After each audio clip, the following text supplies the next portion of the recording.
Espanha, o país europeu que é a sexta maior economia da Europa, com um PIB de 1,4 trilhão de dólares, sendo popularmente conhecida pelas suas artes, arquitetura, futebol e suas diversas empresas que se destacam mundialmente, como Santander, Zara e Repsol.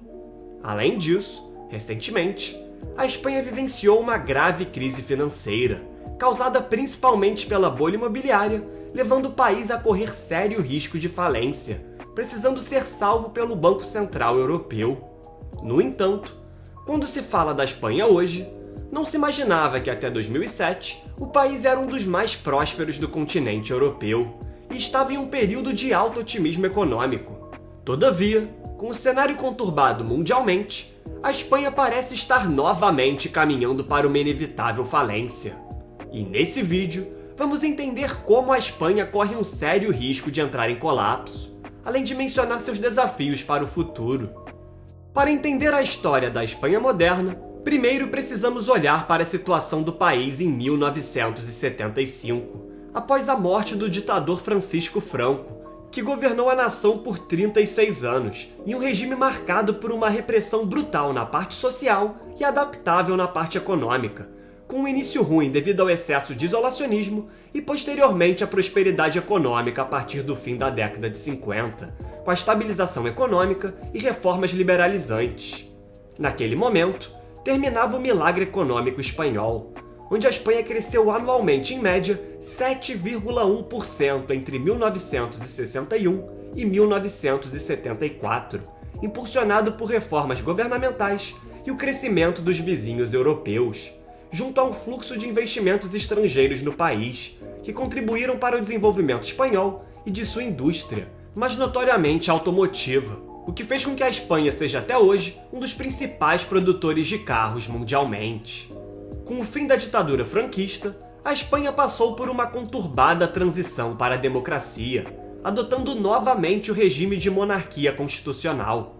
E essa transição foi muito turbulenta, pois entre 1975 e 1984, o crescimento do PIB foi 3 vezes menor em comparação ao período do milagre, principalmente devido à queda da produtividade, as duas crises do petróleo nos anos 70, época em que a Espanha importava 70% de sua energia, aumento do custo de mão de obra e o constante crescimento do êxodo rural, mesmo em um cenário adverso para o mercado trabalhista nas grandes cidades. E esses fatores contribuíram para um aumento de um problema que persegue os espanhóis desde então, o desemprego. Contudo, a mudança para a democracia pavimentou um caminho para a Espanha se envolver mais com o resto do continente, entrando para a Comunidade Europeia em 1986, a precursora da União Europeia, e posteriormente adotou o euro visando melhores ligações comerciais, que eram vitais para a economia espanhola. E o acesso ao crédito barato e a estabilidade do euro ofereceram uma chance de elevar a economia espanhola aos padrões do resto da Europa Ocidental, com o apoio dos vizinhos mais ricos, especialmente a Alemanha, França e o Reino Unido. Além disso, a Espanha se beneficiou imensamente da ajuda de fundos da União Europeia para o desenvolvimento de infraestrutura, obtendo a segunda maior rede ferroviária de alta velocidade do mundo, atrás apenas da China, além de alguns dos portos mais movimentados do planeta, como o de Valência, por exemplo. E graças a essa integração, a Espanha cresceu por 14 anos consecutivos, entre 1994 e 2008, com um crescimento médio anual de 3,6%. E esse rápido crescimento fez a Espanha se aproximar das principais economias da União Europeia e ser considerada uma possível substituta no papel de liderança exercido pelos principais países do bloco, como da França e da Alemanha, atraindo posteriormente quantidades significativas de investimentos, tanto nacionais como estrangeiros. Com esse otimismo econômico e alta disponibilidade de emprego, o país se tornou um grande polo de imigrantes, que ocuparam metade dos empregos criados na Espanha entre 2000 e 2008. Subindo de 1,6% da sua população no fim dos anos 90 a 11,4% em 2008. Com isso, surge a pergunta do porquê essa situação mudou. No início do século XXI, com a prosperidade econômica, o preço médio das casas espanholas dispararam, o que não necessariamente era um problema, tendo em vista que foi uma tendência em outros países. De 1996 a 2007, o preço médio da habitação na Espanha aumentou em 197%, um dos maiores aumentos na Europa. Porém, o grande problema espanhol estava na dependência do setor de construção, que empregava 12,5% da população espanhola pré-crise, quando a Espanha teve mais construções iniciadas do que a Alemanha, França, Itália e Reino Unido somados. E graças ao crédito barato e benefícios fiscais, além da natureza da sociedade espanhola, onde 80% da população tem casa própria, em comparação a 60% da média da OCDE, o país experimentou um grande boom imobiliário, construindo diversos imóveis, aeroportos, rodovias e ferrovias, devido à pressão de políticos locais buscarem uma maior presença na rede nacional de transporte. Entretanto, muitas construções não tinham a demanda necessária, e com isso, algumas cidades se tornaram cidades fantasmas, e obras de infraestrutura se tornaram grandes elefantes brancos, como o aeroporto de Castellón, por exemplo, que demorou 4 anos para ter o primeiro pouso de avião. E essas obras tornaram-se grandes símbolos da crise financeira espanhola. É importante ressaltar que, no caso espanhol, não era o governo que estava se endividando, como no caso da Grécia, por exemplo, mas sim o setor privado, mais notoriamente as empresas de construção.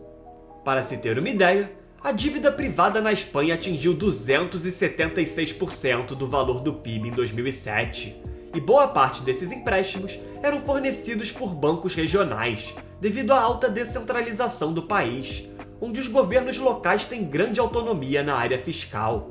E esses bancos emprestaram altas quantidades de dinheiro para o setor privado, e quando a crise chegou, estavam em dificuldades financeiras, tornando a atuação do governo central ainda mais difícil.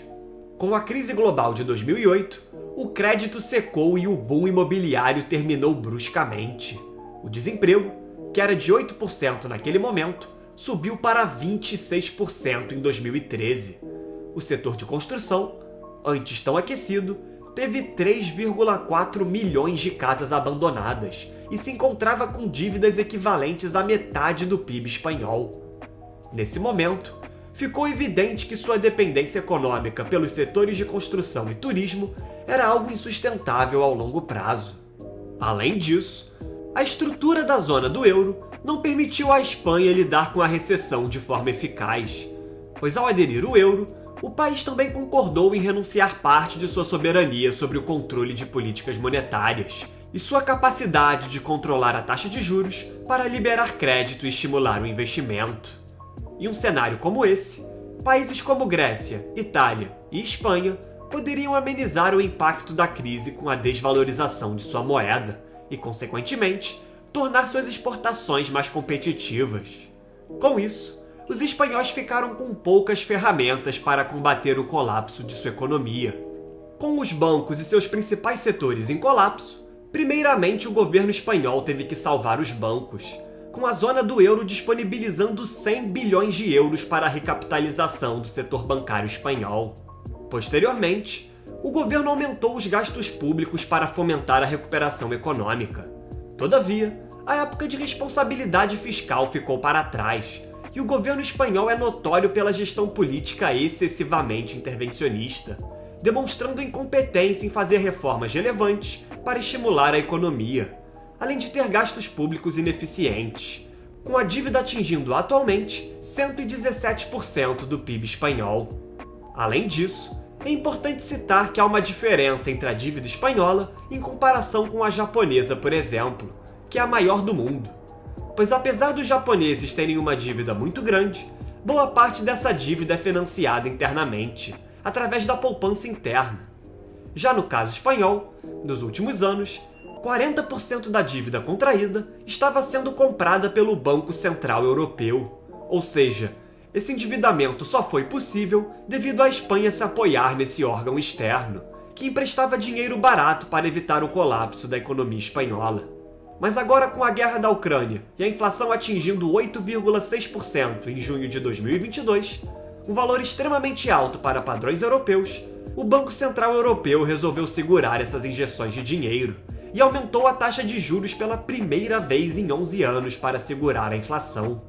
Com isso, a Espanha vai precisar repentinamente mudar a direção de sua economia, buscando maior austeridade e crescimento econômico para poder pagar suas dívidas, algo que parece extremamente improvável dado o caminho seguido nos últimos 10 anos.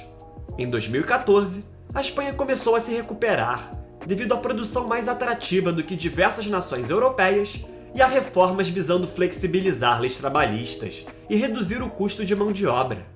Essas medidas tiveram algum sucesso, mas ainda assim, é muito caro contratar um empregado no país, que conta com 25,1% de trabalhadores temporários, a maior taxa da Europa, muito à frente à média da União Europeia de 14%. Além disso, é importante citar que 20% dos jovens entre 18 e 24 anos na Espanha não estudam e nem trabalham, sendo a segunda maior porcentagem na Europa, atrás apenas da Itália. E esses fatores levam o jovem espanhol a atingir a estabilidade tardiamente, e explica o motivo da taxa de natalidade espanhola estar entre as mais baixas do mundo atualmente.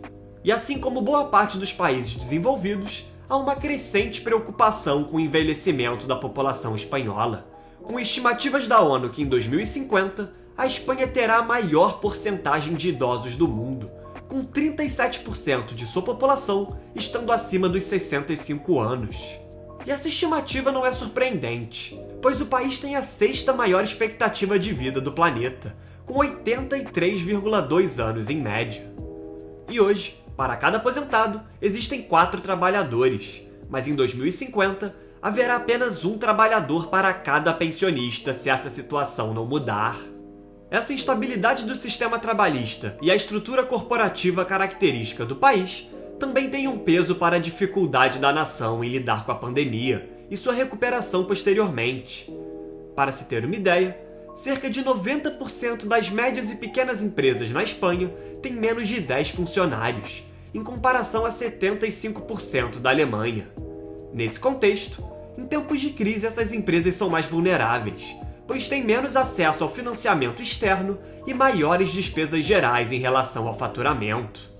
Não surpreendentemente, a Espanha foi o país mais atingido do continente europeu na pandemia de 2020, obtendo uma queda de 10,8% do PIB, além de ocupar o segundo lugar no ranking da União Europeia do maior número de empresas que faliram em 2021, atrás apenas da Romênia. Portanto, o futuro para a Espanha indica um caminho difícil, pois mesmo com a recuperação da economia pós-2014, o país enfrenta graves limitações internas que ameaçam seu futuro. E devido ao cenário de instabilidade vivido pela Europa pós-pandemia e posteriormente com a guerra da Ucrânia, a época de gastos excessivos por parte do governo espanhol precisa terminar, para assim o país ser capaz de arcar com suas dívidas e poder prospectar um futuro próspero para os espanhóis no longo prazo. Muito obrigado a você que chegou até aqui. Se possível, comente abaixo o próximo tema que você deseja ver aqui no canal. Além disso, curta o vídeo, se inscreva e compartilhe o conteúdo com seus amigos. Agradeço novamente pela sua audiência e até o próximo vídeo.